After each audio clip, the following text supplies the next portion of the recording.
Rubber গাছের marking করলে rubber গাছের কি কি উপকার হয় আজকে আলোচনা করব এই বিষয় নিয়ে।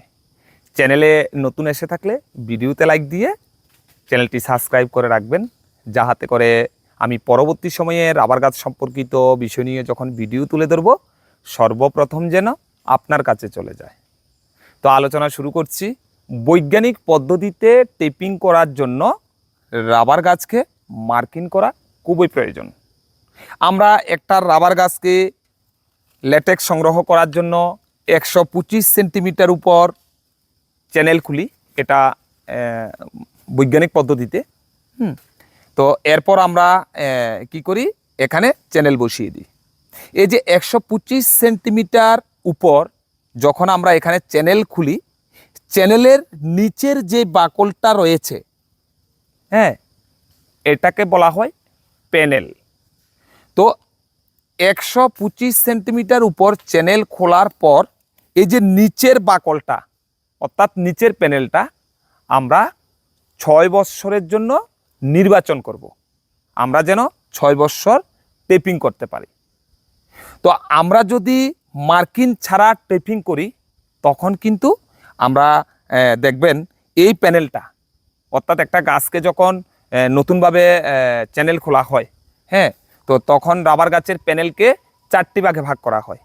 এ panel, B panel, C panel, D panel.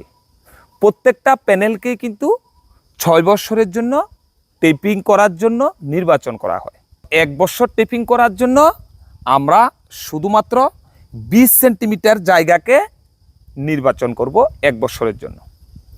যদি আমরা মার্কিং না করি সেই ক্ষেত্রে কিন্তু এই যে পরিমাপটা এটা কিন্তু ঠিক থাকবে না। তো যেখানে একটা প্যানেলকে 6 বৎসরের জন্য নির্ধারণ করা হয়েছে বা 6 বৎসরের জন্য নির্বাচন করা হয়েছে, এই প্যানেলটা দেখবেন 4 বৎসরের মধ্যেই শেষ হয়ে যাবে, অর্থাৎ এই বাকলটা শেষ হয়ে যাবে। কারণ প্রতিদিন যখন আমরা টেপিং করি তখন 1 mm অর্থাৎ 1 মিলিমিটার জায়গাকে আমরা টেপিংয়ের মাধ্যমে কেটে ফেলে দেওয়ার কথা। তো যদি আমরা মার্কিং না করি সেখানে দেখবেন এই গাইডলাইনগুলি না থাকলে দেখবেন এর থেকে অধিক পরিমাণে আমরা বাকলটাকে টেপিংয়ের মাধ্যমে কেটে ফেলে দেব, আমরা সেটা নিজেদের অজান্তেই হয়ে যাবে। তাই যখন আমরা রাবার গাছের মধ্যে মার্কিং করব তখন কিন্তু এই গাইডলাইনগুলি, এই যে এখানে গাইডলাইনগুলি রয়েছে, এই গাইডলাইনগুলি কিন্তু ভালোভাবে দেখা যাবে। স্বাভাবিকভাবে আমরা টেপিং করার সময় আমরা এগুলি আমাদের নজরে আসবে এবং একটা প্যানেল আমরা 6 বৎসর টেপিং করতে পারবো। আর আরেকটা বিষয় হচ্ছে এই যে 125 সেন্টিমিটার উপর এই যে টেমপ্লেট, এই টেমপ্লেটের মাধ্যমে এখানে মার্কিং করা হয়েছে। এই টেমপ্লেটটা হলো 30 ডিগ্রি অ্যাঙ্গেলের, অর্থাৎ জ্যামিতির মাপে 30 ডিগ্রি অ্যাঙ্গেলের।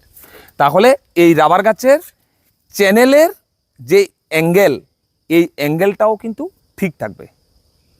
তো যদি আমরা এই অ্যাঙ্গেলটা না মেনে টেপিং করি সেই ক্ষেত্রে কিন্তু রাবার গাছে উপযুক্তভাবে ল্যাটেক্স আসবে না।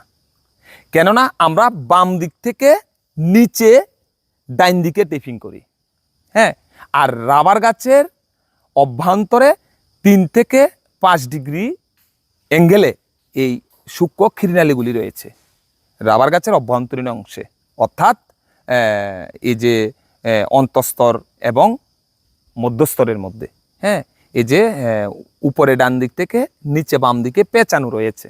তো আমরা যদি এই 30 ডিগ্রি অ্যাঙ্গেলটাকে অবলম্বন না করি সেই ক্ষেত্রে কিন্তু এই খিরনালিগুলি সঠিকভাবে কিন্তু কাটা পড়বে না। তো তার ফলে হবে কি,